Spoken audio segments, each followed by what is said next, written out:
Can't stop my shine. I'm loving Cloud City. My head's in the sky. I'm solo. I'm climbing solo. I'm climbing solo. I'm climbing solo.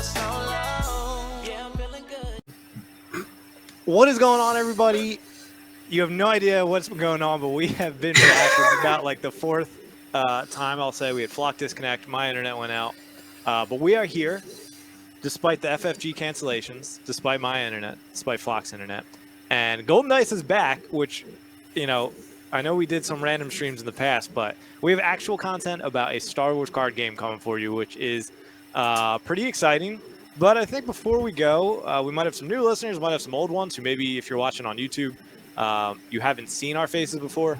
And so this will be on YouTube and will be on like Spotify, you know, iTunes, all that good stuff. But why don't we go around and just kind of catch everybody up on, I don't know, what you've been doing, what games you've been playing, any personalized updates you wanted to share, things like that. But Flock, why don't you go ahead and kick us off? All right. So I've just been playing a lot of Ultimate Frisbee. I've been playing soccer, and sadly World of Warcraft, and also some Valorant, just playing video games and working and stuff. So hopefully allowed to get back into the real world, start seeing people's faces, playing some cards. You know, I miss the ruffling of deck of cards and then shuffling. Oh, I love that. Can't wait to get back into that. Do you ever just sit at your desk and just shuffle? I did for a while, yeah. I had some talls and dice that I was just rolling constantly next to me. He likes to feel the dice in his fingers. Dude, oh man. Every now and again, he would just overturn a card if it was odd. He would just sniff them. Dice. You just give him a little sniff every once in a while. He just rolls natural twos on the desk and cries. I'm like, yep, this card is going to be odd. Yeah. Makes sense. Brian? I've tried to fill the void that Destiny left behind by many card games, and by many card games, I just mean Flesh and Blood. And I liked it at first, not for me. Too much thinking. Oonga Boonga likes to roll the dice. Personal life, literally no changes in the last 4 years. I might have gotten balder. I also have been playing soccer with y'all, so that's fun. I have touched grass. Technically turf. Well, it's turf, yeah. Yeah. I count it, though. It's a big step for me. Artificial grass. Artificial everything, it's fun. Scott, what about you? I still play Flesh and Blood. Pretty actively. Still doing that. A lot in the way of like Marvel Champions and Marvel Crisis Protocol. Then we got Star Wars Shatterpoint coming out. So I've been playing a bunch of the games, and I don't know why I'm doing this to myself. I picked up like some Warhammer 40K because they're releasing a new edition. I've never played the game before, but now I'm like, all right, I'm gonna make an army up. In high school, I did a little bit. That was fun. Me and my friends would get together. Yeah, for me, I played a little bit of Flesh and Blood. Whoa, it's not my dogs for the first time. That is crazy. I thought it was Rocky. That's fine. I'm gonna go see what he's hellhounding. Yeah, you're good. Yeah, I played a little bit of Flesh and Blood, like played Marvel Champions, did like Marvel Crisis Protocol, had my eyes on Shatterpoint a little bit, but none of those games have actually stuck. Yeah, I've been playing soccer, been playing World of Warcraft with Flock, and it's been more digital stuff. I feel like. I mean, I know COVID kind of happened, but it's been that end of that. And I had a child, so there you go. That's a little note on that part. Yeah, side note. P.S. Little side note. Had a chat, kid. The part of going forward is Golden Dice. I think part of the reason we did this was because we were all friends. We all had a lot of fun doing it. Like it never was about necessarily being the best team or making money or anything off Golden Dice like that.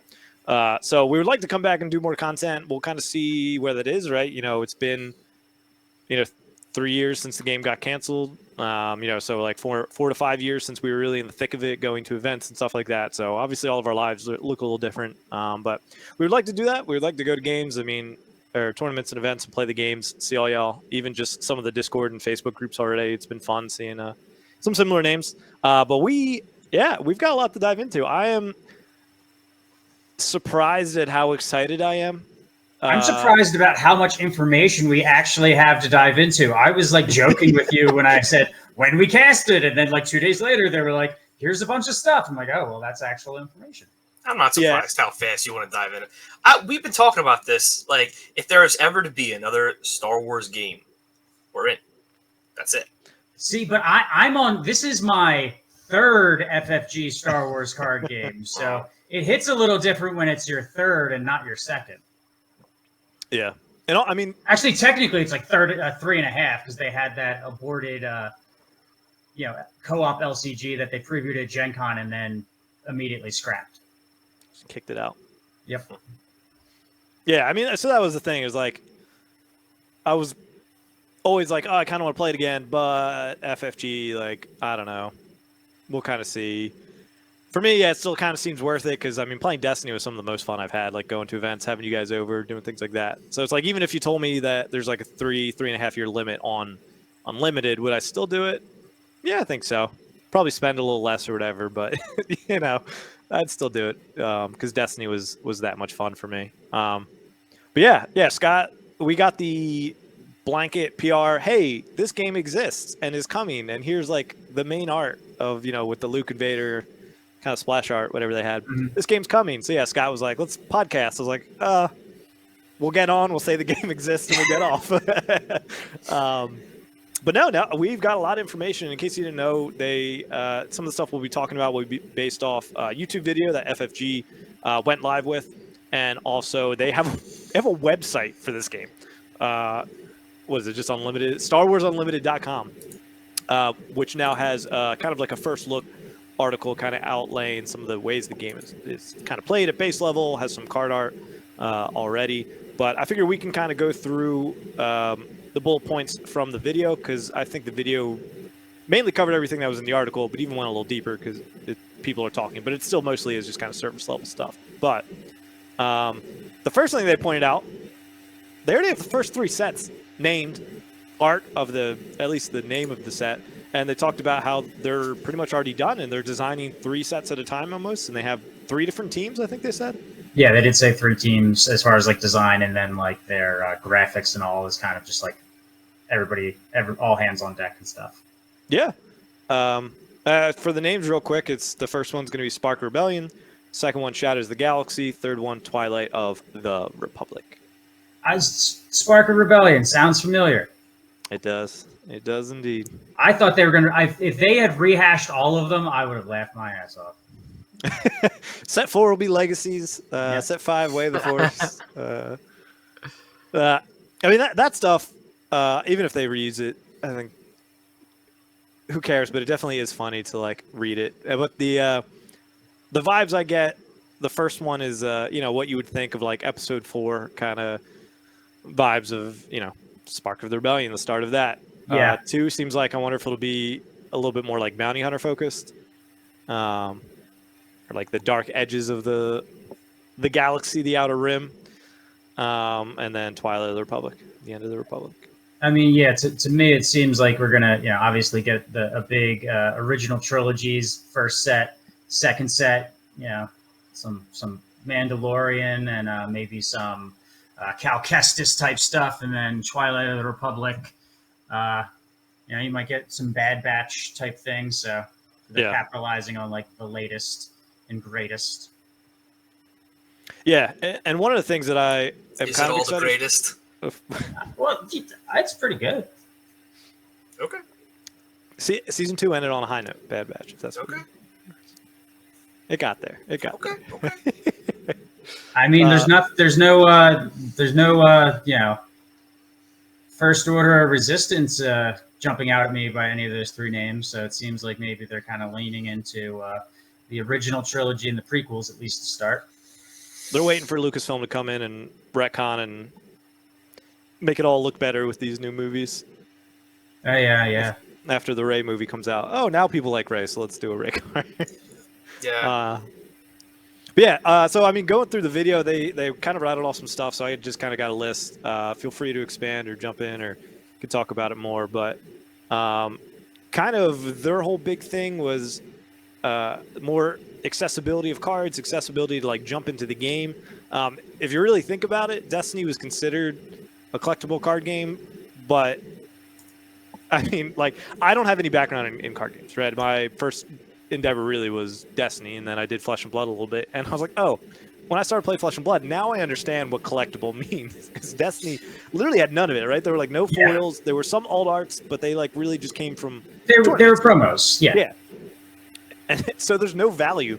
Like Destiny, you bought your case. Talk about spot glosses that way. Come on. You played for them though, right? Yeah, There was yeah. never like a, oh, you know what? I won 6 packs from this event. I'm excited to open it because it could have a foil or an alt art in it. It's like these. Who wants my 6 packs? Who here does not have a complete collection? Yeah. This is just going to collect dust in my basement. I already have a full set. Yeah. Still is, by the way. It still is, yeah, absolutely. Some of it's moved into Destiny Smash. Shout out to West Coast for that. Dice Commanders for that. But yeah, so that it's I have more experience in collectible card games since I've been playing card games, and I even played I played all of FFG's like LCGs. Yeah, Destiny was essentially it very much kind of made sense that it was the collectible game created by the company that had been making LCGs for so long, because they did really not do anything for the collector market of the game, which, kind of even bites everybody that plays the game in the butt a little bit, because your cards don't really have much value. Although I've sold a bunch of my Destiny recently. I don't know who's buying it, but every once in a while, like $20 card sells on TCG Player. I'm fine with it. Shout out. I was actually just talking to Mended, if you're listening. He told me he just sold about half of his Destiny collection for $700 a couple months ago. I sold I sold all of my rares and every other, like anything under was it legendary? I don't even remember. Yeah. I sold anything under like legendary that was like worth anything, like bulk a fair bit ago for like a decent bit of money. Yeah. Yeah, I was shocked. I would almost like 700, if I had to guess, would have been on the high end of like a full play set, but 700 for half collection is pretty good. Yeah. Yeah. Yeah. So, I mean, it holds value in the sense of like, it is a game that you can buy and play. Yeah. And it wouldn't surprise me if even FFG in the beginning had envisioned this as more of like a tabletop game rather than exploding into like a large CCG. So it definitely has the element of you can buy it and play it and do these like cubes or something like Destiny Smash, and it has longevity that way, but never would have expected it to still sell like that. But during the game, there was very little resale value. And I mean, the highest a card went was like 50. Like Ancient Lightsaber was probably 50. Original Vader probably was like 80. The Vader was over 100. I know that originally. And that had a lot more to do with like scarcity rather than... Yeah, that was like the crazy, like I remember the pre-release for the first set, I pulled a Vader and immediately sold that thing for like $120, but then after a while, I think like 50, 40 was like the most you might get for some of the cards. Yeah.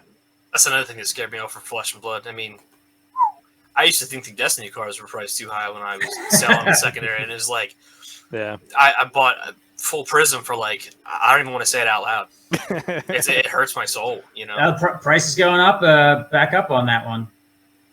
The new illusion. Oh, you did sell everything. Yeah. Oh yeah. You mean I sold all of your stuff? Yeah. For you? I Scott stole all my stuff. Hey, I still need my binders for this upcoming game. They're sitting next to me. Are they really? Yes, they are sitting next to me.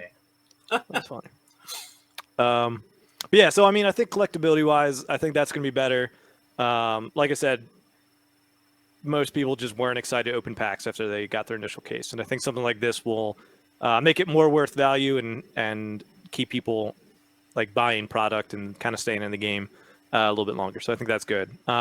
Next thing they brought up was fast-paced gameplay, and they specifically mentioned that they even had games that finished as fast as 7 minutes, but could last well beyond that. Even I think they said like 30, 35 minutes. But they said and made a point to say you could finish multiple games within an hour of that. So to me, that screams kind of Destiny vibes. How do you guys like that? Does that feel too short? And again, 7's probably like the low end. I would almost estimate it's probably like a 15, 20-minute game. Yeah, I like that. I mean, that sounds great to me, and especially you kind of know where you stand too. Like there are some Flesh and Blood games that would drag out so long, almost a time, and like it was kind of like a hit or miss. You could be duking it out for the longest time, and then at the end, like the last, like the 11th hour, you're screwed. I don't know. It just feels like it depends on how the game actually plays out, but it could feel good, it could feel bad. I don't know.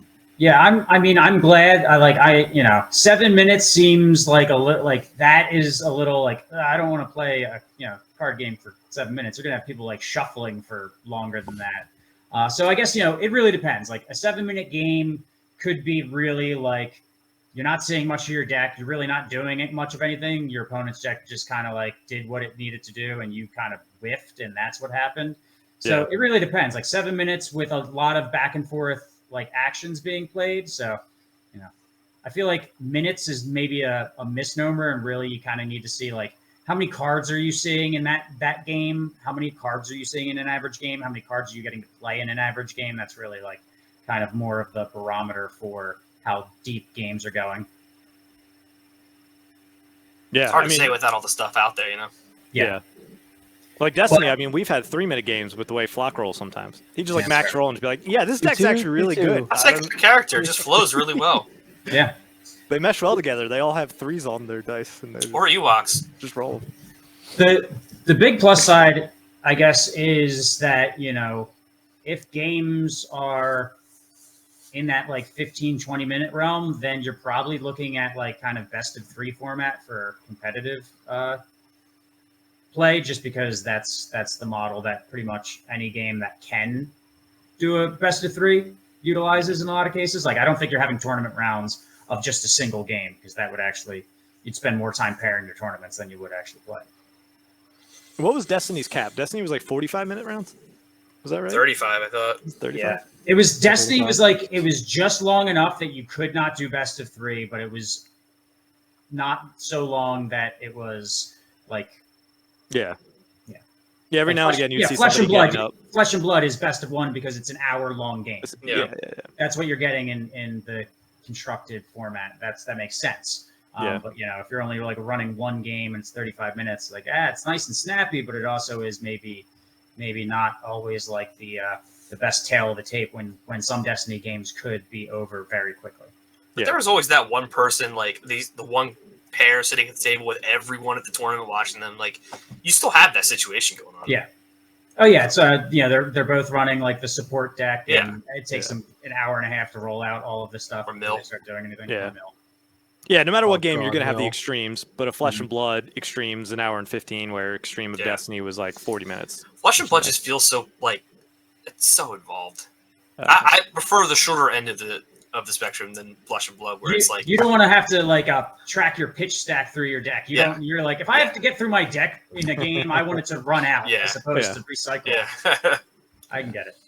So Scott's on Mill, and he'll play against Flock game 1 of our tests. Ian Flock, I know you love playing against Mill. I hate Mill. I absolutely hate Mill. I don't like thinking when I play games, like just doing stuff. Oh, we know. Mill just makes you think, because every action you have to be very cautious. At least in Destiny, I don't know how it is in the other games. It's the only really card game I've ever played is Destiny. So, Yeah.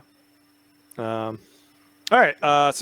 So kind of faster paced games. I would assume similar to Destiny. So if that's what you're hoping for, probably be around there. Mentioned kind of foils, the accessibility. Big one here is booster packs designed for limited play out the gate.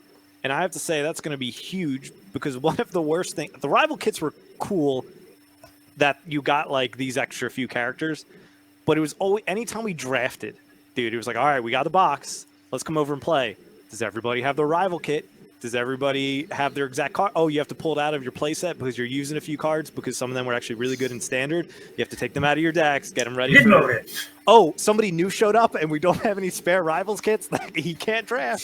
Sorry, bud. Like, that drove me crazy. It was I get that they were trying it, but it didn't work. That was bad. Like, it just, yeah. And I didn't like it because it also devolved into like almost a meta of draft. It was like Ketsu in Rivals was like really good because she was like the cheapest but had decent damage size or whatever. And so it was like everybody you played, I felt like, ran Oh, I missed that specific character. God, this game is so good. So good, dude. We're talking about an aspect of it that we were like, shit didn't work, and Brian's just over So there. good. just- Even when The lowest it was points were the good. highest valleys of Flesh That's what I'm and Blood. saying. Even though it didn't work, it was still fun. Like, Yeah. even getting my ass beat was fun. Ewoks is a different story. I didn't like Ewoks. Ewoks. Okay, so there's at least one thing in there. There's a threshold. There's a threshold. There's a threshold. That's the threshold. Yeah. But yeah, no, being designed for limited play is a huge deal because it gives stores an outlet for extra product that's sitting around. Like, looking at the stores that run like Flesh and Blood events, if they've got boxes of slightly older sets that aren't selling for a while, we just start using them for drafts. So you're never getting venues stuck with product, which was a problem that happened with Destiny, which is why you saw venues selling some like older sets for Destiny for like pennies on the dollar just to get them off the shelf. Yep. Also, on-site pods. Yeah. Yeah, I mean, like that. Yeah, Could even be something think about huge. that. The draft stuff at events. Yeah. You On-site roll pods. with their rivals kit. Yeah. I mean, like, that's something great. So, like, when you guys go and I drop out immediately because I would drop to the bar, I come back from the bar and I just on-site pods. On-demand draft. On-demand draft. Exactly. Yeah. It's great. It's fantastic. Yeah. I mean, it's a big deal because it definitely helps more of the game sell, which is not a bad thing to do. All right, so booster packs designed for limited play. Next thing I have is the 3 different teams, but we already talked about that for designing sets. So hopefully that just means things are well produced so that they can hit their marks easier. And I know there's that big rabbit hole of what the issues were with Destiny. Was it the dice? Was it who knows what? It's the dice get brought up a lot, but FFG has issues with games that don't have dice, games that don't have even Marvel Champions right now. They're having a five or so month gap between releases, which is fine because it's on the boat. It's a co-op LCG, but they've just got an issue with making things dice or no dice. Yep. Just hoping that good planning on the designer's part helps alleviate issues with getting product into players' hands. Because one of the big issues I felt like with Destiny is we talked about how financially it was a very feasible game for a card game, but the issue became is if a new player joined before rotation, there was a lot to buy into, and so it was expensive in that end. But you also kind of want to hold out for rotation.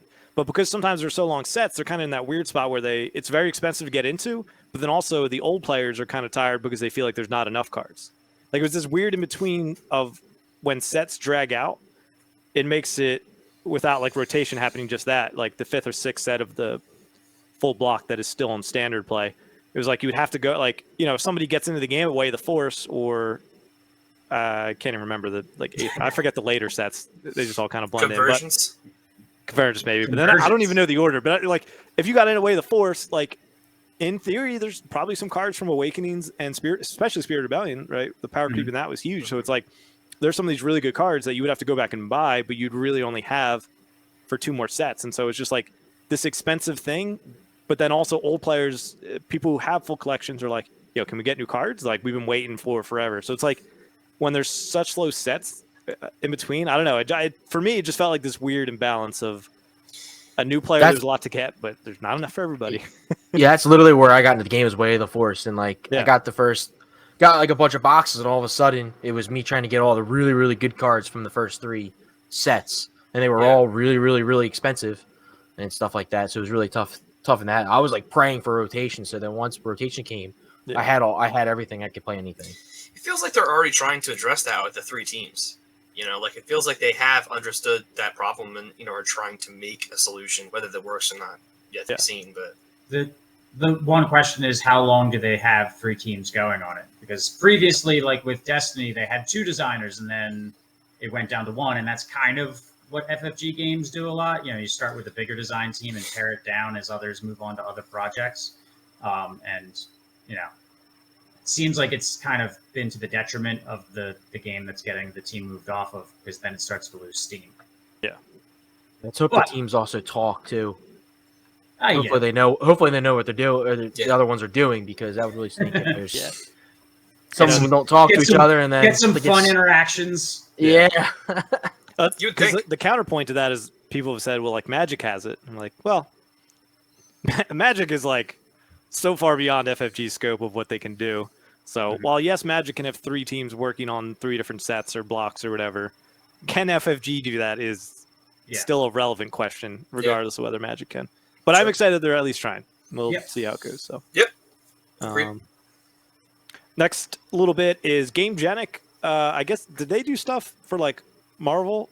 They do stuff for like did they do those mats and stuff? Marvel Champions. They did not the original mats that they discontinued, but they have been releasing like new mats that Gamegenic does. They have been releasing new sleeves. Gotcha. So yeah, they've already been kind of like partnering with Gamegenic on some stuff for their games, but this seems like a much more integrated type partnership where it's like, oh, on release, it's going to be the set and the Gamegenic, swag.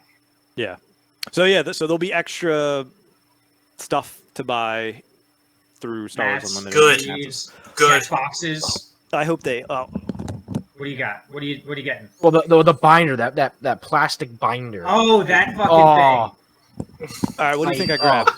The plastic binder. It's the binder with the dice. Oh, absolutely. 100%. 100%. The best prize that I've ever gotten. Oh, no. Like, look at this. Look at this. Hey, these are my extra legendaries. If anybody's looking to buy we can't see General Grievous's wheel bike, please. Oh, Tommy wants that. Tommy wants it. But yeah, this was funny because it holds all these. It was so weird. So weird. It's just now that you're looking at it, you're like, I mean, it's a cool idea, but the plastic just ruins it. If it was a nicer material. But if it's a binder for cards, I mean, that would be something that is legitimate. Yeah, and Gamegenic does really nice stuff. Because the art's on that is great. You can't do dice and cards within a binder.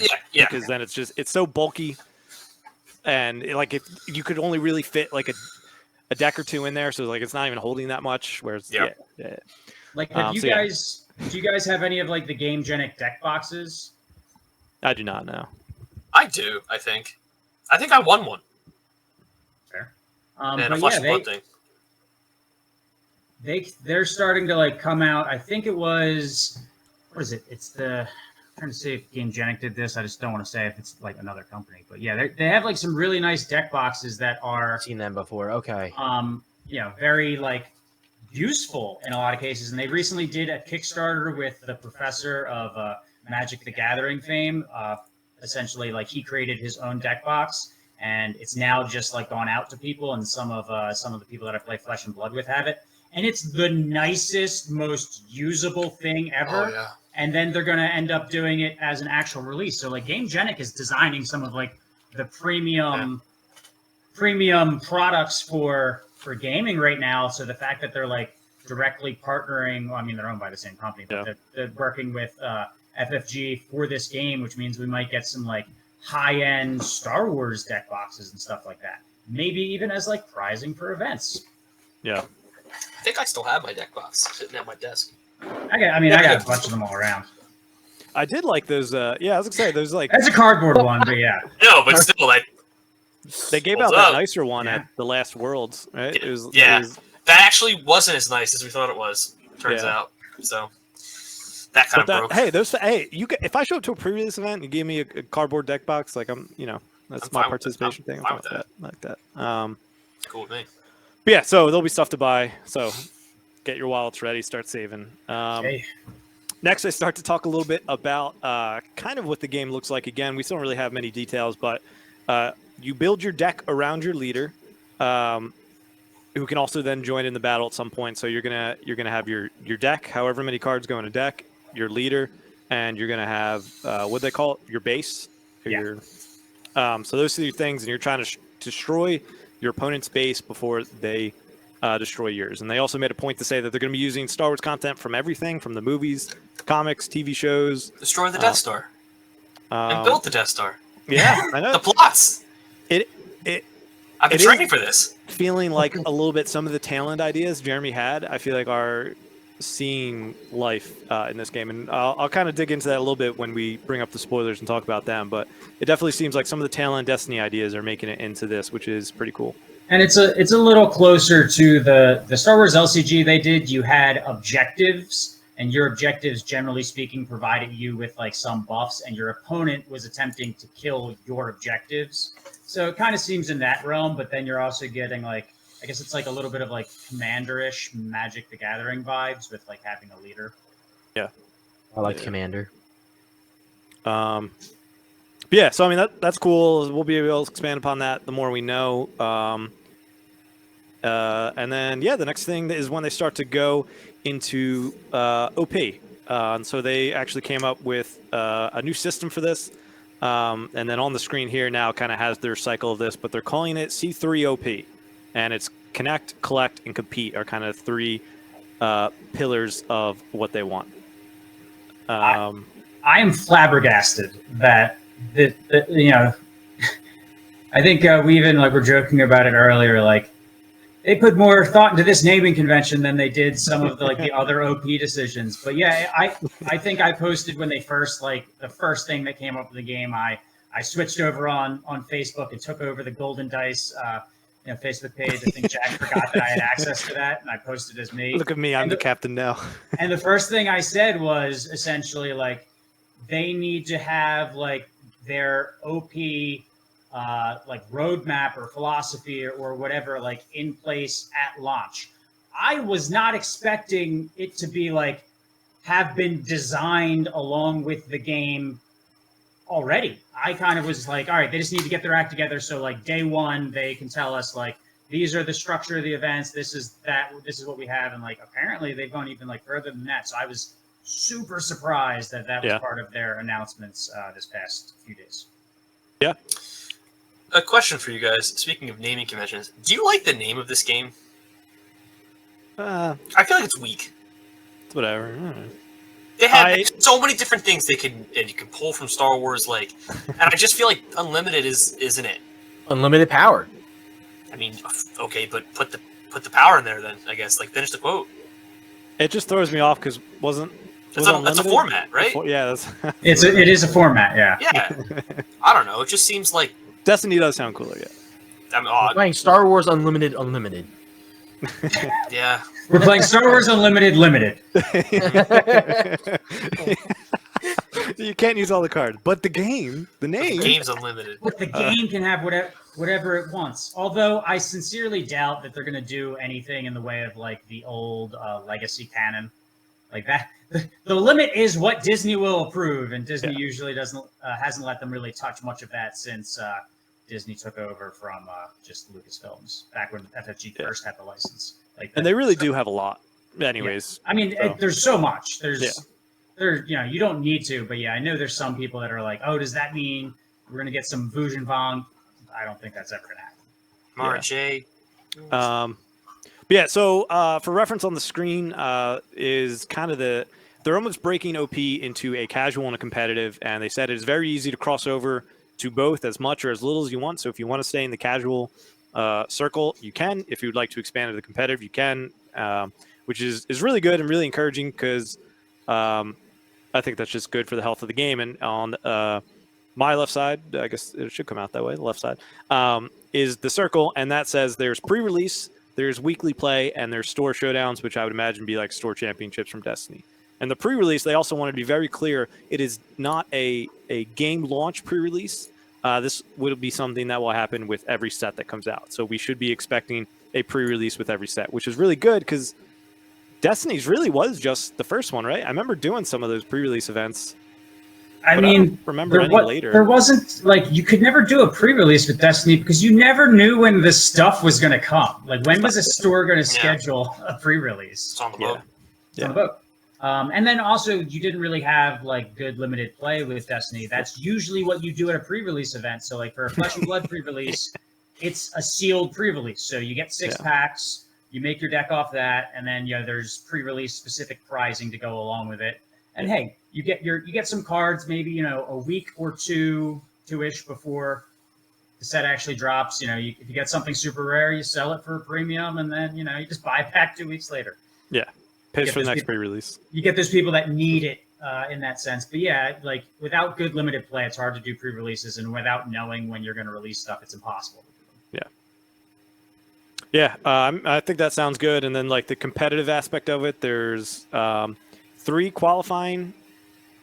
So what and again, I didn't really pay attention because I'm just glad that the structure's there and I can see where they're going. But in the exact events, he said there's going to be 3 qualifying events at the local game store. And I don't know if you can actually get Like, I don't think you can get points for competitive from a pre-release, but there'll be events at your local game store where you can get things, and there's going to be 2 more standalone ones. So I guess maybe you could think like a Gen Con or Nova, whereas regionals would still be at, you know, a local game store, things like that. And going to these events, you get tournament points. And this is what helps qualify you for the Galactic Championship, which I would assume would be something like Worlds. So this is really good because one of the issues we had in the past with Destiny is that there was never clarity to what happens if the same person keeps winning. If one person goes to 3 events, the only way it would really pass down is if it was by like generosity of the community, right? Sometimes the wink, wink, nudge, nudge. Like, yeah, I lost this game. But Oh, I got all the shucks. prizes. He gets the invite though. So having clarity for this, so people can just enter games and play the best and play to win and do whatever and just keep doing that, I think is really, really good without there being any type of pressure of like, oh, I already won, I feel bad winning again. And not that everybody has that, but I know there's some people who ran in that situation. But it also helps out. Like Flock came in 3rd or 2nd place like 10 times. I got so many of those Raylo mats. I started giving the Raylo mats away. I had so many.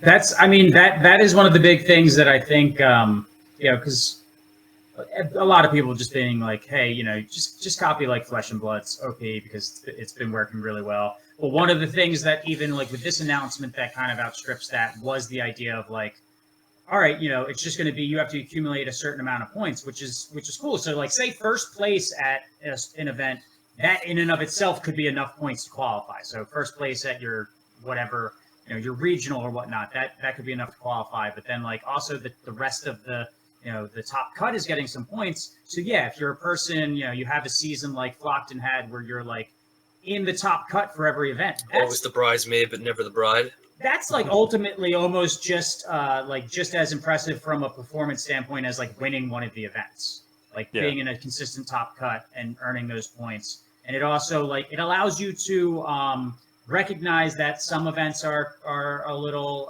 graded a little differently than others in the sense that like, yeah, you have an event that's got 8 people attending. That awards an invite, then you've got an event that has 68 people attending, also awards 1 invite. This system allows you to be like, all right, well, 8 people, there's this many points, and this many people get the points. 16 people, this many points, et cetera, et cetera. So now you're looking at, you're not treating an 8-person event to a 48-person event necessarily the same. You're just giving extra to the 48-person event. To make it more worthwhile to compete in the bigger field. Yep, and that was mentioned, like you said, of the size of the event does matter, and will matter, which is a good thing. Size matters. Yep. Size of the event matters. That's how you use size it. Matters. Sorry, Flock. Size matters. We skipped over it on the 7 minutes. Like, is that long enough? And then it came full circle to this one. We were supposed to make fun of Flock there, so we pulled it back here. So 7 minutes is 8 minutes longer than Flock and I. But the important part with this passing down thing as well is that means it is tied to a personal account. And that is one thing that I absolutely, first time stepping into Flesh and Blood, loved. The fact that I had an account that was tied to and kept track of the road to national points or whatever the exact things were in Flesh and Blood. Like, I think that's absolutely amazing because not only does it help keep track of people who've been performing well and they can see it and have that kind of account side, when there's people who also cheat and have negative things, it's not me having to call the store ahead and be like, yo, this guy's coming, just be aware, like, have your TO watch him. The TO could all potentially know because the person that's registered has 3 strikes on his account, 2 strikes on his account. Yeah. So I'm going to rewatch Madagascar after this, I think, and get a good feel. But it does make the logistics of doing the tournament so much easier. Like if I'm skipping out on a Flesh and Blood night to be here with you all because I missed Brian so very much. I'm staring deep into his soul right now. That's fair. But we go to the event, we pay our entry fee at the store, and then there's a code up on the wall. Everybody enters the code into their phone, and the person at the store running the event literally has to click a button, at the end of every round just to accept results and then repair. We do all of the results. It takes all of the burden off of the store. it makes larger events run so much smoother than anything FFG had been able to do so far, that it really is a boon from the logistical side of things, and it makes it so stores are more likely to run events because they don't have to do as much. You all have phones, you know. Yeah, we all got phones. You all have Thank you, phones. Blizzard. Diablo Immortal, we all have phones. Yeah, I have a lot of negative things to say about Flesh and Blood, just from my personal thoughts on the game. But I will say that was one of the best parts about it. Was like you could go outside, have a conversation with some people that you were playing against or playing next to, people that you came with, and then you keep refreshing your phone and boom, it's up. You know what table you're at. You were playing against. It's really convenient. It made things run a lot faster. People typically were on time too with that. I mean, typically had the straggler every now and again, but Yeah, I had the TO. I think it was Kappa Cup the one year, and I remember how stressful that was, and I don't know how TOs did that. And same thing, like people were not on time all the time for Destiny because and then you you'd be at the back of the line to look at the screen of where everybody's playing. You're now sitting down, and I'm calling out starting in a minute, and you haven't even unpacked your deck and gotten your dice out or shuffled yet. So something like this where pairings are up, you look at your phone, boom, you know where to go. I think stuff like that. I'm hoping stuff like that gets implemented as well. It really we're hoping, we're like, oh, player IDs on a website, that means they're going to have all this stuff. But it almost seems like, why would you make a website and say you're going to have player IDs if you're not going to have this stuff? Like the technology is there. Yeah.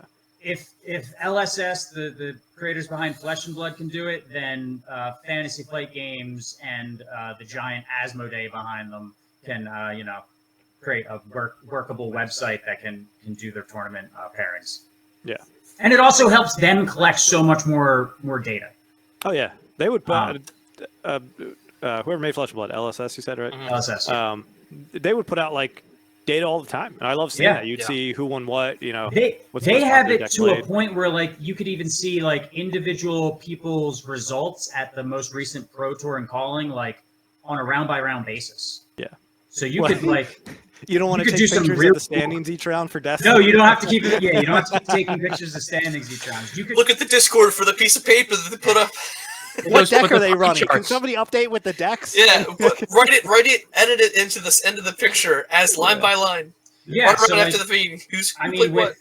With Flesh and Blood, you have a hero that you're doing. So the same thing here. You have a leader, so you could like tag your leader. Beginning the first round of the event in the not the app, the website. You put whatever hero, now you can put whatever leader, and boom. You at the very least would have that information, and you could see it like throughout the tournament, and that makes like the tournament coverage more interesting for the people at home. Yeah, and more management too was easier with. You Blood. There's a number of different ways to do it, and it was so much better. It's so much better compared to like what FFG has tried to do previously, especially for big events. Like FFG's big events, like. Some of the Star Wars LCG events were like a horror show, where you spent longer like waiting for them to do pairings than you did playing. Yeah.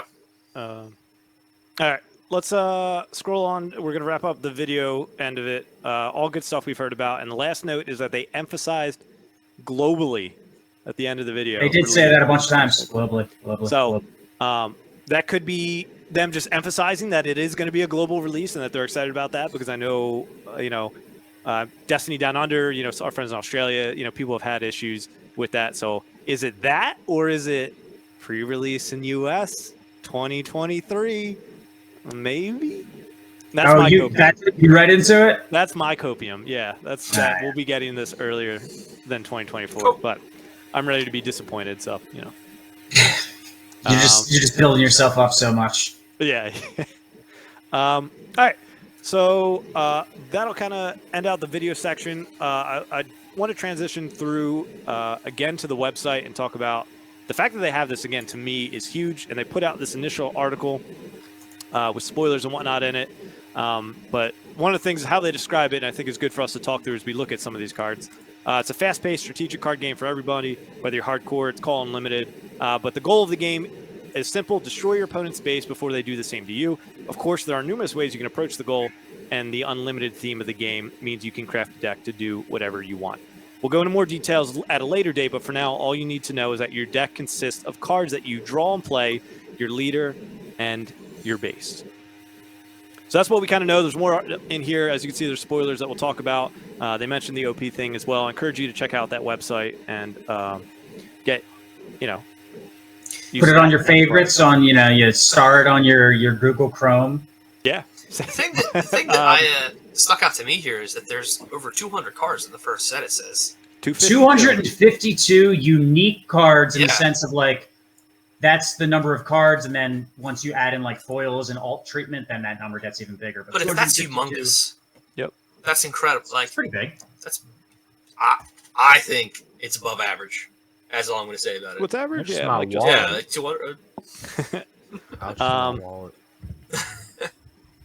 But okay, so I might actually change up how I have this organized, guys. I think since I have the cards up on the screen and we're looking at the article, we can kind of look at that too. But yeah, so they revealed in this spread of 7 cards, they revealed Luke and Vader as ground forces. They revealed Grand Moff Tarkin and Leia as well. And we assume all these cards are ones that would go into your deck.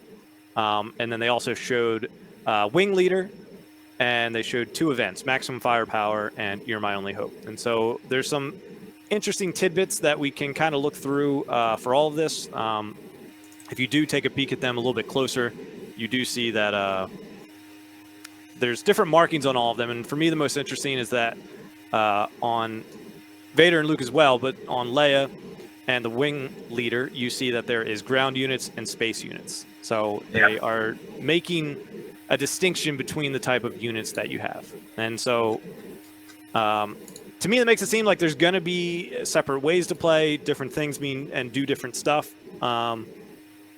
As compared to Destiny, if you played a spaceship, it would attack the opponent's characters, whatever. But this makes it seem like, there'll kind of be 2 different areas of play. And I'm sure there'll be ways that they cross over and whatnot, but it makes it seem like your ground units will go against ground, air against air, or space against space, sorry. Yeah, it's less relying on an abstraction than Destiny did and then the Star Wars LCG did.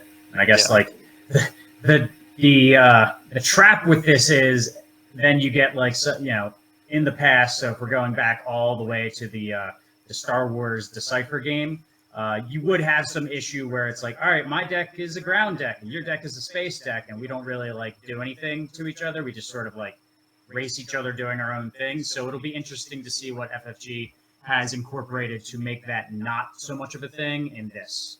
Yeah. First glance, I think everybody wants to know about this too. Art. We're looking at the art. FFG is kind of taking a lot to the chin. A lot of feedback they've certainly gotten about the art. How do you guys feel about this? Tarkin looks sickly. Tarkin does look right. He's seen some. Tarkin looks like he got that buccal fat thing taken out of him. It's individually, when I first saw, I think the first card I saw was Tarkin. I was like, ooh. And then I saw some of the other cards, and I'm like, all right, the rest of them, as a theme, I kind of like it more than individually. I just do think it was kind of amusing that Tarkin was one of the cards they decided that's their best foot forward. Out of the 252 cards we have, let's put Grand Moff Tarkin as our first step forward. It's a unique art style, and I don't know. Yeah. When you were disconnected, I was saying it feels like they're going with a Star Wars Visions kind of thing where everyone has a different type of art, or because Destiny was pretty uniform, I felt like, and this is kind of varied, diverse. Yeah, even Destiny got wild. Maybe not so in the artistic sense, but just the level of quality. Rookie Pilot. Rookie Pilot, Rookie two Pilot. Ezra Bridgers, and then you had some, just really, really good ones on the other end. But yeah. I mean, this one I can definitely dig it. I look at the X-Wing and I see Resistance. What was that last? Yeah, Resistance. Yeah, that looks like a ship ripped straight out, and I don't have a problem with that at all. I'm actually kind of digging the comic style, as you mentioned. Grand Moff Tarkin looks pretty rough, but amusingly, it looks good. Amusingly, I like the briefing room. That's part of the infographic. So it's not a card yet, but it's just the briefing room for the attack on the first Death Star with all the pilots and. Those feel like they could be mats in the future. That does look like that. I like the art of, and then just looking at some of the other cards, it's really only Tarkin that I'm like, all right, yeah. I think and there's so. that. I assume that's Han Solo playing Sabak. Sabak, from, Solo Age, and I thought that was a cool image as well. Yeah. I want that on a map. The Luke and the I'll have to show you like the old Star Wars LCG mat. The first Gen Con event they gave out for the top 8. It was essentially like Han playing Sabak for the Millennium Falcon. I'll have to bust that out and show you, Brian. It's pretty cool. Yeah. I've seen Tommy's Obi-Wan mat. Right? Obi-Wan mat. Yeah, that was the first Worlds. Okay, that looked good. I like that. Yeah. If there's anything like that, I'm fine. So yeah, I mean, so there's a lot of things on these cards that we don't know yet. We obviously can see the symbols. We can take a guess and say the lighter symbol is like the good guys, the light side, and that kind of black symbol is dark side, would be my guess. Because Vader and Tarkin both share that. Luke, Leia, and the Wing Leader all share that light side, potential light side symbol. So, and then maybe even broken down into further categories, right? So you could play light side, kind of same thing with Destiny, right? You had yellow, red, and blue. You had different things in those. So that's kind of my guess. So blue could be the Force. That orange thing could be spyish, clandestine, scoundrelly. Yeah. And then the thing that's on the Wing Leader, that's more like, I guess, the military side of the rebellion. Yeah. So it looks like there'll be kind of sub-factions within that, right? You're not just playing light, you're not just playing dark. Who knows how that'll affect kind of resources, things like that. But any deck building restrictions. But those kind of seem to be the things that kind of jumped out to me of that. And the other part is that, so this is Luke and Vader kind of set in if they're in the play area. But the two images I'm going to throw up now is actually Luke and Vader to what seems like it is your leader, right? It's got leader in the top left of it. It's got the same exact art and everything. So as you can see, they have an epic action, which allows them to flip over and assume to that side. So there is a way, I guess, for your leaders who you bring to start with your deck for them to come into play and take actions as well. So it's not like Destiny, you put Vader down, he immediately rolls out 4 forwards, you're smacking somebody for 8. It's, Vader can do things while he's building up, and then once you get enough resources, you can flip them. And an epic action, as you can see, there is an action just above that. They could do things. They kind of have that almost exact same thing from Awakenings. Luke can give a shield, and Vader does the damage. But now there's that epic action underneath that makes me think that it's probably maybe once a game that they can actually come into play. So there'll be some strategic of when do I want to bring him in? Because then what does he do when he comes in? Do I get benefits from that? Will he be good to ground point, or if I bring him in too early, will he just get blown off the board type thing? So I think that's going to be a cool phase to play, right? Once you have enough resources to flip him. We're going to need to bust out our tokens again. It's not an FFG game unless there's a ton of tokens. Hey, that's fine. That's fine. That's at the very least, that's their calling card. Yeah. I mean, I guess, they'll probably just do, I wonder if you could do dice. But wasn't there a rule in Destiny with you couldn't do dice? But I think that was more so for health. Yeah, I mean, typically speaking, using dice to track health can be a bit of a problem because the table gets knocked and all of a sudden the dice is on a different side and who knows what it was and all that sort of stuff. I gotta track down my old tokens. Yeah. I still got them. They're buried. I don't know where they are. I've got most of them in this box right here. I have so many different types of damage tokens and resources. There is a really cool company that does metal tokens for Flesh and Blood, and they are sincerely the nicest things possible. Blast from the past. Oh, he's got the original. I still have the pilot tokens. The pilot tokens we got made that never really got used. Did we get them made? Yeah. I don't know. Ones. You gave them to me. Oh no, they were from FFG ones, I thought. No. Artificery did some, but then somebody else did Laser Game. I forget. Somebody across the pond also did some. Maybe it was Rachel's, but I forget the name of her stuff. Or sorry, Cyrus. And then there's these. Oh yeah, I remember those. Those are the ones I need to find because those are the best ones. Yeah. Those are the world's West world ones. But yeah, they're going to be worth more than gold. So tokens are coming back. Dig out your tokens. Get ready to go. Because there was even I mean, who knows how even just resources are tracked. Luke's thing is give a shield token. Yeah, we need shields. Oh, I gotta get those big Droidica ones from 2018. Oh yeah, they were streamer compatible shield tokens. Yeah.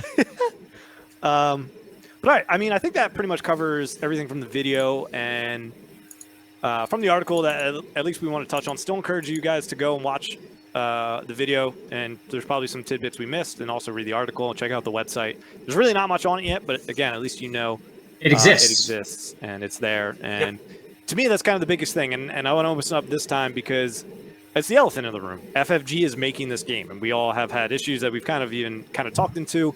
But I wanted to do it this at the end rather than the beginning because, like Scott mentioned, some of the things he was worried about was direction of OP, but they actually did answer a lot of stuff. Still some things that need to be addressed, but I don't know if there's anything that you guys are necessarily worried about, or is like your biggest concern going into a card game in general, or an FFG game specifically. FFG, I mean, speaking just from a Destiny standpoint, just communication, straightforwardness, and like, if but I feel like they're doing that already this time around. They've already communicated better with the people that their intended audience than they did with Destiny. So I mean, I have a good feeling. I am ready to get hurt again. I'm fine. It's okay. But like, I have hopes. I hope they do. I just want to make memories again. That's all. Yeah. So I'm willing to give them a second chance. Yeah.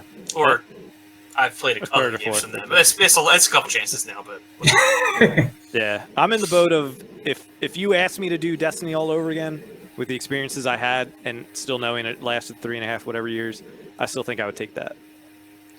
Yeah. So that's kind of where I'm at for this as well.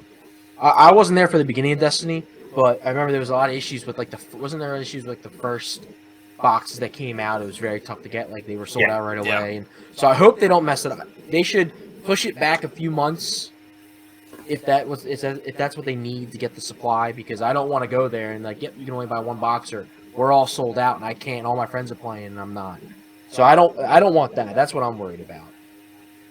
Yeah, and that's always, that is a worry. Like, I mean, Disney or Lorcana is about to drop at some point, and that's kind of what people are like waiting on. Like, I've got these pre-orders in with the stores, and then the stores are going to find out their allocations are like way below that, because it's a fine line for the makers to kind of tread. They don't want to make too much of it, because then you flood the market, your product has no value. But then you also don't want to have it so scarce that like it's a scalper type situation and nobody can get the stuff to play. I'm excited for Lorcana, man. I mean, I got a 2.5-year-old niece. Push comes to shove, I'll just give it to her. Yeah. I'm grabbing the starters, so that's at least my point. Yeah, I'll grab something. I mean, I'll play Jack starters. That's fair. That's what you did.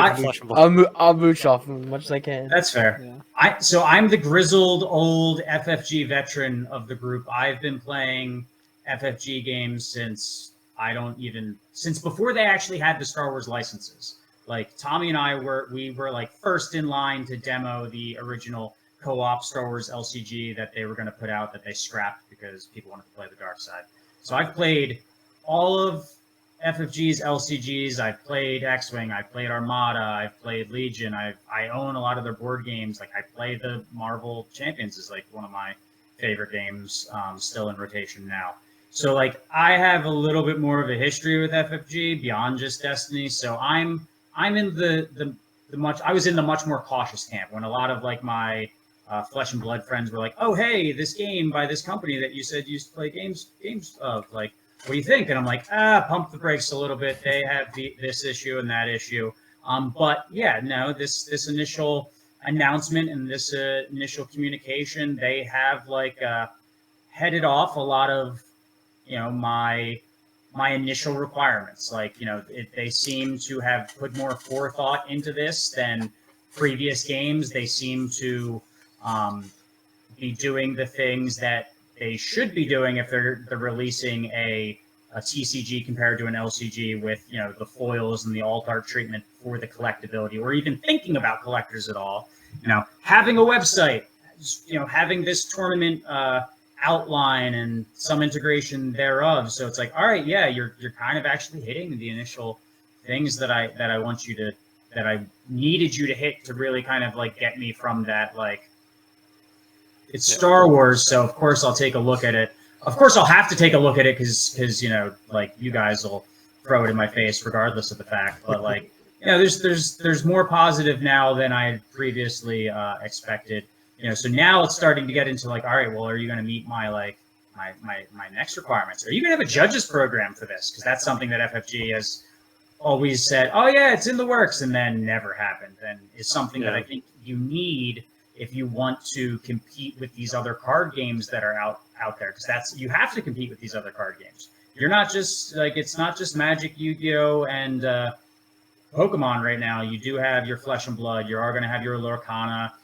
I guess you have your One Piece, but I say One Piece is pretty big, isn't it? It's pretty big, but yeah, it's one of those things. I'm like, I have no idea about it because I am not like the anime crowd. So that's like I'm only like 350 episodes in. I got a lot of catching up to do. There's pirates allegedly. I don't know if it's not Dragon Ball One Z. Piece? I don't know what it is. The entire thing is pirates. Yeah. The entire thing is pirates. See, I know Dragon Ball Z, and that's about it. But like, there's more competition in the space than when Destiny came out. Yeah. So you do need to hit these things that kind of need to go in along with doing a TCG, a trading card game, and I think a judges program would be the thing that would cause me as an FFG grizzled veteran to be like, oh shit, they really are doing something outside of their normal. It's actually kind of funny to me that like it's an FFG game, and the thing that people are like optimistic about is the OP, and the thing that people are shitting on is kind of the art. Yeah. It's because usually with FFG games, it's the opposite. And I even said that to like my Flesh and Blood friends. I was like, they're going to make a nice looking game that's going to have like a nice template to the cards, but like their execution on the OP side is probably going to fall short. And now it's like, well, maybe the OP is going to be the good part. And then, we'll have to like get accustomed to the art. Yeah. Yeah, ultimately I do trust. I mean, pretty much every game I've played by FFG, I feel like it's been a good game, right? There's some that just kind of aren't my taste, or maybe I kind of like fell out of, but I feel like in general they produce like a high quality game. So I'm hoping this lands in that, and as all the other things we've talked about are where the worries start to creep up. But they've got a website. I'm optimistic. They've got a C3 OP.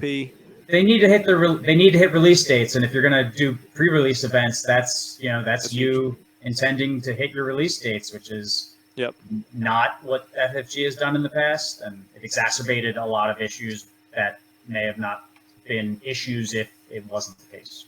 Yep. All right. I think that's good. Wrap up of talking unlimited, of the information we have, of our expectations, of what we're excited about. It all kind of seems like we're at least, bar here is we're all at least going to try it. I mean, I myself probably just going to grab a case on release. Brian's all in. Brian's like, I've already bought them out. He's buying a pallet. Yeah, it's not a warehouse reserved. Brian is selling plasma. Yeah, Brian is selling plasma right now, just waiting on 2024. I've been in the shadows waiting, biding my time. My wallet has been biding its time. But how many ultimate ruin? Brian, has your wallet really been biding its time? I distinctly, I got John Williams showed me his phone of another Switch order from you that he just happened to see in his rounds at one of his stores. How many Nintendo Switches do you own right now, Brian? That's a fair question. Do I own or have I bought? How many have you bought? Because I know you've given some away. You're a generous person. 7. That is, I think, as many, if not more, than John, who is an employee of Nintendo.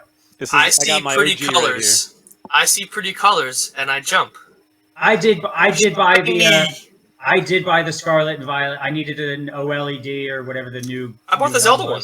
The Zelda one is gorgeous. I mean, I'm a sucker for. I'm saving Hyrule right now. Actually, when we're finished, I have to jump off and save Hyrule. It's my latest obsession. But no, it's pretty. I mean, it's as absolutely nothing. It doesn't run better. Like there's no. It's aesthetic. That's it. Yeah. I make bad decisions. This is no different. I will buy a whole case at least. He's ready to make bad decisions. Star Wars Unlimited. FFG. He's shut up and ready. take my money. Shut up and take my money. What about you, Flockton? Jeremy's sitting back going, good. What are you thinking? What are you buying? You ready to be like Brian, just fiending? No, I'm probably not gonna buy as much as Brian will buy. I mean, that's a high no one bar. will. Yeah, no one Brian will. will have a full. I have to. In Destiny, he'd be missing like 2 legendaries. Be like, I'm gonna buy a box and like try to get through. But I'm like, Brian, just they're like $10 each. Just buy them off eBay. I have a wee bit of a gambling problem. He's Well, like, so, "Well, if I get it and get other legendaries, I could sell them." I was like, "Dude, you haven't sold a card." I need to. I need to allocate for Lorcana and what is this? Unlimited. Lorcana could be tits up by the time that this comes out. So God, I hope so because I can't. Yeah. Rumors it'll be Financially, as bad as Awakenings with allocation. I am never gonna financially recover from this. I mean, maybe Lorcana will be like a Flesh and Blood thing where like you buy some the first run boxes and then they're hard to get and you can sell them for actual money. This whole reselling thing isn't familiar with Brian. No, I don't. I'm a bit of a hoarder. The Disney adult me also thinks, ooh, I like those. I like those movies. It definitely is a really cool theme. Not gonna lie, I am excited to I like it. play a game with like Mickey Mouse and Moana. And I've been watching a ton of gameplay videos, and they look like quick games too. Like they look like this similar format where they're. I would guess that, especially with that, because they're targeting like obviously like they're targeting a younger crowd and iPad kids for sure. Yeah, just like gotta be in and out quick. Yeah, like you. True. Flopton's reading level is relatively speaking. All right, well, Flock and I got a raid in 10 minutes, so I want to wrap up with a. Whose fault's that? Actually, it's both of your faults. Actually, if you look at the room name, I just noticed it's Blame Tyler. Yes, Blame Tyler. So, is it but really? I do want to wrap up with some Tyler. positive notes and like a little bit of memories. But keep in mind, try to keep it to 10-ish minutes. But so like just Destiny of like we're all going into this game because of the background and good memories we had with Destiny. So like, what are some of your like best memories? Could be best event, like maybe what's a deck or combo or whatever you really love playing, or even just like any of your favorite characters that you've played with in Destiny. Like, what are some of your kind of best memories around the game? No. Brian, just stand up. Okay. Yeah, Brian, come on, Brian. Sorry. Savage. Maybe no. You know what mine is. Mine has to be when we went to Ohio on that like spur of the moment. I think it was Mother's Day. Father's Day weekend. Yeah. Went to Ohio, played that. We got our invites and got pizza. Love pizza. Brian and I ran famous Ohio pizza. Brian won the Trilogy's Galactic Qualifier, beating me in the final round, and then I won the Standard Galactic Qualifier. And then we got drunk. And then we went like 3-0 in pods. Yeah. Only losing to each other. Jack's dice were hitting the ground every 5 seconds. Like, well, because we went and celebrated that we won, so we got drinks, and we came back and started playing Destiny, and I'm just like dropping my dice all over the floor. And my X-Wings cleaned up. Dude, the opponents had to be furious. Oh, so mad. So mad. That was a good one. Yeah. Scott, what was yours? I mean, Drunken Brian was always pretty fun. Brian, on the challenge streams that we would do, that was always kind of hilarious. He just didn't win for, ever. I didn't. I never won on the stream. But oh god, probably something like PAX Unplugged, where with that stupid like Black one turn kill deck that I had was like coming up with, and like Emily was helping me put it together, and then of course the first round pairing on like the stream was me versus Emily. So just it's a mirror match round one. Yeah, complete. Well, it didn't work. Didn't work in our favors, but yeah. That was probably my favorite, or even just like that first set. I really liked, Poe and his throwing things from hand at people, throwing like forced throws, Poe Ray deck and things like that. It was just kind of like absurdity. One of my favorite moments was back when I was like learning to play still Destiny, and I forget the one character's name. What was the yellow villain that you would discard to increase the die by 1? Balatique? Yeah, Balatique, yeah, because it was the Talzin Balatique one, and I'm pretty sure, I forget who I was playing against, but they took out Talzin, or Balatique, like, turn 1, and I thought I was done, because it was a Sabine Ezra deck, and I was like, oh, I'm screwed. They just took out, and I still won with Talzin, because I got all my odds, I kept flipping them over, and I still came back and won that game, so that was, like, one of my best memories when I guess, first started getting into competitive dice and card games and stuff, so... That was one of my favorite man, we're not going to have to roll dice. I know. That's just going to make the games take a shorter amount of time. Yeah. True. I think it loses an element of fun, though, in my opinion. Yeah, I'll miss the definitely. dice. Now you're just gonna have to be a card flopper instead of a dice roller. I won't miss carrying the dice. Storing the dice. Yeah. Sounded Storing like a the Morocco. dice. Sounded like a maybe you- Morocco walking down to events with my backpack. Maybe we won't get stopped by TSA every single time. Or Yeah. No, checkpoint. they still do that with the cards. It's, Oh, really? it's I not the I thought it dice. was the dice that they were stopping It's it the for. Oh, cards. You Oh, know, God. It's probably both. Yeah. It looks like a giant thing of like unseeable through organic mass, aka a bomb. That's why you can get pulled out of TSA. But at least it's a little less messy when it's just cards they're pulling out. yeah. Yeah. They say, "Oh, you're a nerd. You can go." They know that by looking at me. Oh, we won't have to True. deal with like misprinted dice anymore. Oh, that was such a fun experience. Yeah. For me, I have a lot of good memories. I think 2018 Worlds probably has to be the best. I mean, it's like top 16 finish. Sabine Ezra. So I've got a lot of fond memories. Your of that. crutch. Hey man, there are a lot of Sabine Ezras there. I didn't see a lot of them making top cut. Yeah. I think top 16 was really just me and Mike Jem. And it might Yeah, have been I think there was another Loops guy in there too. Like one of their, like it wasn't Joe or Nick playing it. Joe was the one who beat me. But yeah, that was a really good event. But I really do just like every phase of Destiny, I really do feel like I really enjoyed the game. And because one of the things I feel like people, I feel like I've harped on recently was like it got away from what it was in the beginning. And I think there is an element of that, right? Like, I mean, the first few sets didn't really have supports, right? Or relevant supports or a relevant way to like afford them and play them and make them be a worthwhile thing to include in your deck. But I mean, even towards the end of the game, I feel like there was still like a good mix. Like you had those huge ones, like you had Darth Bane coming out, you had that big Vader, you had the big Palpatine. Mhm. My only complaint was that I had to play like blue villain. I was like, give me some big light side, characters. Yeah. But I mean, I have really fond memories again of Sabine. Han Solo Rey was my first deck. Afro 3-wide was who I flocked him with as he spectated our final game. Yeah, I mean, I love the game, and I just hope that a lot of this transitions over. I hope we see a lot of these iconic characters, which they said they were going to do. So for me, if you guys had to pick one character from Destiny to bring over to Unlimited, who would it be? From Destiny, so they have to be a Destiny character? Yeah, Big Pap Daddy. Pap Daddy. As a leader, yeah, as like the main leader of the deck. Oh yeah, Big Pap Daddy for sure. Watto. You know what? I somehow feel like that might not happen. Slaver. Yeah. Yeah, I don't think I'm going to see Watto this game. I miss him. He'll exist. He might be on a card, but I don't know if you're gonna get him as a leader. Oof. We're looking like Admiral Akbar or Wedge Antilles. One of those two. I thought you were going to say Biggs. Biggs was in it, right? Towards the end? Biggs was it? Yeah, Biggs was a good card, but I mean, yeah. Rookie pilot. That's probably Mother Talzin. Talzin. At the very least know she's definitely a leader. Going to be a leader. True. Yeah, of all the That's Night true. Sisters. Shit. Mhm. If they do a Night Sister themed set Ooh, that's gonna or be nice. in that, she'll be the Or leader. Aiden. I really liked Aiden. I didn't scoop. It's the Yo, Ray do you know 1 she counter. counters Ray 1? Yeah. She counters Ray 1. Yep. She does. 8 sets in. Ray 1's been out of the meta for like 6 months at this point. Yo, she counters Ray 1. Not even 6 months. He never played in the meta where she was part of the meta. No, Tommy brought her to yeah, Ray World Boosh, right? Championship. Yeah. Ray Boosh? Yeah, Leia Ray Boosh. Boosh. And I stomped on him before. But that's the what night his. before. I was like, Flock, you look anywhere outside of our basement where Tommy shows up with his deck, literally nobody's playing Ray at all. Counters 4-speed too. Yeah.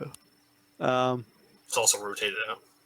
For me, I like my generics Han Solo. I love him. I want to play him and everything, but I'd maybe go like Afra or something. Afra would be really cool.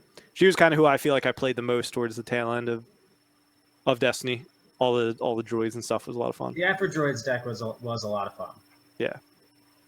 All right. I mean, that pretty much concludes everything that I wanted to touch on, talk about, finish on a positive note of what we loved about Destiny, because a lot of that community is what is carrying us into Unlimited. But a lot of good stuff, a lot of things to be hopeful for, even if you are a skeptic, which is still a very valid thing to be, even after all of this. We still got to see what FFG does and ways that they can improve. Do you think we're going to get Joe B to play? No, I'm already. So Josh, who made the Discord and the Facebook group, made me an admin. And I'm already just like, dude, I just want to ban Joe already. I get why he's banned from the Marvel group. Just like every single question, he's just like giving the trolliest of answers. Is he still But- playing Transformers? That got canceled. Yeah, that guy- Oh, my bad. Oh, you're right. Yeah, only FFG cancels card games in 3 years. Remember, yeah.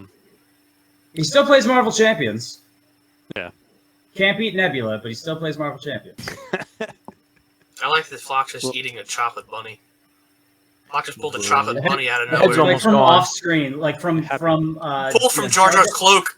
Yeah, from that. Yeah, From Jar Jar's cloak. Oh, he put it right back in there. You got some hot sauce too. Do you put that on your what chocolate are bunny you like? I don't Where are question you it anymore. sitting? in his basement? And we got G Fuel. We're sponsored by G Fuel. You know. Is that PewDiePie too? I don't have the PewDiePie one down here. Yeah, no, it was just a chair. Mm. 100 mil. All right. Well, yeah, we'll start to wrap up. It's been a lot of fun already seeing some familiar faces in the Discord, Facebook page, seeing a lot of content creators come back. I have been texting Mr. Chip, still no luck, but I'm trying. I even told him, I was like, if you don't want to get back into it, you should at least come on Golden Dice once or twice. He's like, we'll see. So hopefully we get him. He's But got that soundboard. Yeah, Oh, yeah. He's got the soundboard. He just plays. Oh, Discard to Reroll had to be the most entertaining Destiny podcast by a million miles. Definitely. Chip was the best personality that we had in the game. Yep. All right. Any other closing thoughts from you guys? I'm excited. I'm ready. you sound excited. Do you want me to? Eat that chocolate bunny. Put it away. Go save Azeroth. Are you still playing on Azeroth? Is that where Okay, yeah, we got 7 minutes. We're supposed to be ready. I gotta go. Miles is I gotta back go on save the other. Hyrule. Sorry. I'm gonna go eat dinner. Cool. Yeah. All right. Well, we all got a plan. Golden Dice going forward again. We're interested in doing content. I mean, I think we'll at least be able to do games because if we enjoy the game, we'll be. Why aren't we playing. a Star Wars Shatterpoint podcast? I want to get into minis, but every time I buy minis, I just never play. I Alright, like well- Crisis Protocol, but how many we'd play you guys played more than me, but Do you want to play Crisis Protocol? I'll play Crisis Protocol. I mean, I'm open to Shatterpoint. Star Wars IP, I love more than Marvel. All right, and we'll get it done. You had a baby. It's your fault. True. My Nothing bad. will change. My bad. I still love He that. said, It was just a he said PS. nothing will change. But we'll likely do some podcasts, some gameplay. But last time we used to do articles and stuff like that, and we did a little bit of coaching and Patreon stuff and that sorts of deck lists. So I don't know if we'll go that far. Who knows where we end up? But we're just kind of here along for the ride, and we're kind of excited to cover this and see where it goes. But that is all we got for this week. As more news comes out, we'll podcast again. I don't think this will be a weekly thing until we have stuff really more to talk about. Because if we show up next week and there's no news, We're just gonna shit on Destiny. Yeah, Shit on FFG. do that. All that we did tonight, the positive stuff, going. We do it Go again on. next Yeah, week. Get it out. Rose-colored goggles off. Well, maybe we get maybe we do some more Destiny Smash, or we could fill the time if we really wanted to do things like that. So we'll see, but no promises on that end. But when the game and the news starts picking up, we'll definitely be covering whatever news comes out for that. See y'all in 6 months. But yeah, see y'all after Gen Con, hopefully. Maybe a few. Who knows? They've already surprised us. Yeah, I wasn't All expecting. right, Brian, we going to Gen Con? When is it? August. It's August. It's first, second week of August. We have a wedding. It's on Friday. Depends on the dates. Yeah, it depends on the dates. It's August 2nd. I think is the wedding. August 4th. August 4th. I have a concert on the 6th. Cancel.